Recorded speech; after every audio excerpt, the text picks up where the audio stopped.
One of the number one questions I get asked on this channel, other than am I taking TRT or steroids, which I'm not by the way, is why I rest or pause the weight after each rep and why I don't do constant tension like everybody else. And if this is your first video of mine, you're probably thinking, who is this guy? Why should I listen to him? And honestly, why should I care how he trains anyway? So my whole mission with this channel is just to teach the simplicity of getting jacked. I stay away from what I call the weeds, and the weeds are where most lifters get lost. That's where you get dragged into endless videos and podcasts about rep tempo, complex exercise variations, and the 10,000 opinions floating around online of what you should do. And before you know it, you're drowning in overthinking instead of actually lifting the damn weight. My entire approach exists to remove that problem. While everyone else is telling you to chase advanced tactics, I tell you the opposite. I tell you the truth, which is that you just need a simple program you actually enjoy, 3, maybe 4 days a week in the gym, a few key movements, a few accessories, then show up, train hard, add weight when you can, consume a real food diet, and repeat it long enough for it to actually work. That alone is all 99% of people need to do, especially if you're just training to look better and be stronger for everyday life and not step on a bodybuilding stage. And that's the only reason I'm even making this video, because I usually stay far away from these technical deep dives, not because they're wrong, but because this kind of stuff makes people spiral. It makes them think the secret to getting jacked is in the micro details, when the truth is the secret is just being consistent, pushing yourself every time you lift, and actually recovering from the new stimulus you created. But the question of why I pause my reps comes up so often that I want to finally address it in a clear way without adding confusion. And I also want to reassure people who train like I do that they're not doing anything wrong. The real reason I come to a dead stop after most reps is really simple. It eliminates ego and momentum. And I want you guys to think about it like this. Like throughout your lifting journey, no matter how many times you've been in the gym, at some point you've probably noticed someone that's bench pressing for a max,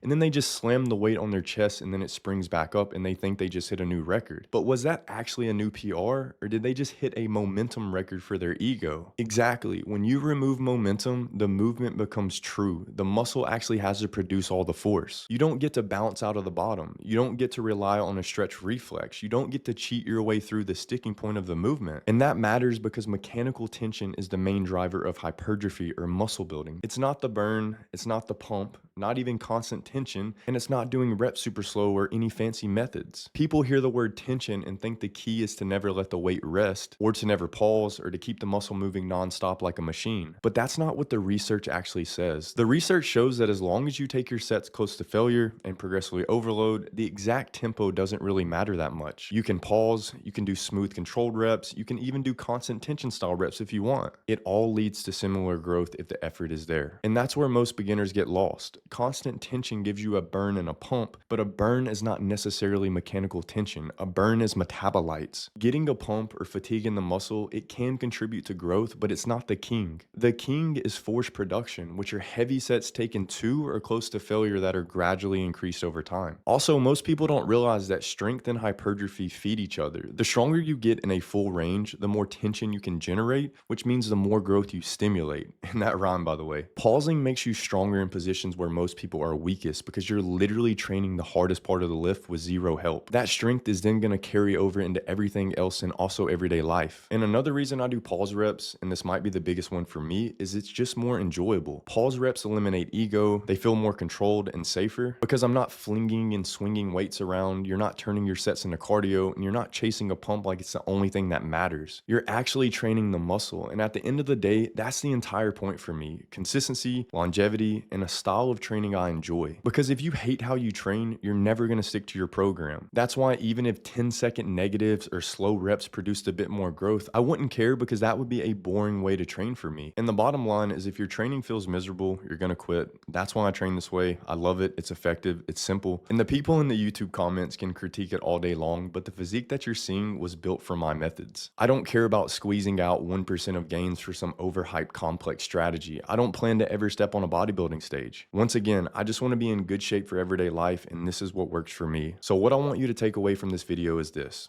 There's no magic tempo, there's no magic rep style, there's no secret technique influencers are hiding. If there actually was a secret, it would be this: picking a way of training you enjoy, training hard, taking sets near or to failure, adding weight and reps when you can, and staying consistent long enough to actually see what you're capable of. Like always, I truly appreciate every single one of you who watches and comments. We're getting close to 100,000 subscribers, which is crazy, but I hope this was helpful, guys. I'll talk to you in the next one. Peace.